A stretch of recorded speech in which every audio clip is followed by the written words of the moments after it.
Mga puso, bodega kag-anom ka mga balay na sunog sa Sambagharaw, Iloilo City. Samtang mga nasunugan naman sa Silay City, Negros Occidental, nagapangayos ang budig. Si Cesar Dales nakatutok. Ginlamon sang kalayo pasado las 4:24 kahapon sang hapon ang anom tanan ka mga balay kag storage house ag medical supply sa Zone 7, Barangay Sambagharo. Sa mga nasunog nga pamalay, 3 diri ang partially damaged, samtang 3 naman ang totally gutted. Makitaan sa sining nga video ang madasig nga paglaptas ang kalayo halin sa establishmento pagkado sa mga pamalay sa palibot sini. Dasig lang ang paglakot ng kalayo. Kaya muna wala kami nagdamo saka nagpangguang kami isang damit na muna ay ubos yun.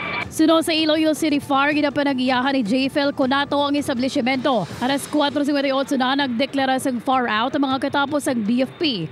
25 tanan ka mga pamilya ang apektado sa sunog nga nagbilin sa kini magnubo sa 579,000 pesos nga danyos.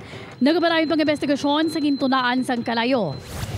Sa Silay City, temporaryo nga nagatinir sa evacuation center ang mga pamilya nga apektado sa pagkasunog sa ngolotanan ka mga pamalay. Hindi magnubo sa 50,000 ang danyo sa gidbilin sang sunog, rason nga nagapanawagan karon ng mga biktima sang bulig, ilabi na sa mga bayo kag gamit nga kinahanglanon.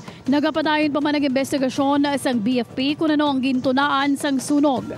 According sa aton initial investigation, nag-start ni sa balay ni Nemfa Gomez. Then according man sang nakakita na bata, but it is initial, nakakita siya kuno aso sa upper sa ilabalay. Tess Ordales para sa GMA Regional TV Early Edition.